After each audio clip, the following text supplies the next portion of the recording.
Cristiano Ronaldo my idol my everything र मेरो लागि चाहिँ सबै थोक क्रिस्टियानो रोनाल्डो हो क्या। मेरो चाहिँ भगवान् मान्छु म क्रिस्टियानो रोनाल्डोलाई। एउटा मुटुमा लागेको दाग हो, जिन्दगीभर कहिल्यै बिर्सिने छैन क्या यो पलहरू। जुन पलहरू एउटा कहानी बनायो भने, एउटा फिल्म बनायो भने फिल्म भन्छ क्या। अब म चाहिँ हरेक कुरा मात्रै रोनाल्डोको गेमको लागि मात्रै होइन क्या, रोनाल्डोको गेमभन्दा बाहिर हरेक कुरा सिक्न सकिन्छ क्या रोनाल्डोबाट।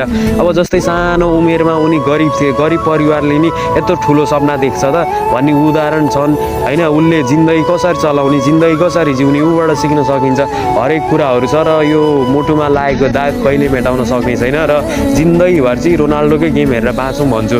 रोनाल्डोलाई मैदानमा देख्दाखेरि मेरो छुट्टै मजा हुन्छ क्या। मन लागेको निद, मन लागेको थकाइ, मन लागेको भोग तिनै मेटाइन्छ क्या रोनाल्डोको गेम हेरेरै। त्यही भएर म चाहिँ सधैँभरि रोनाल्डोको गेम हेर्न पाऊँ भगवान्सँग नि प्रार्थना छ। Love you idol.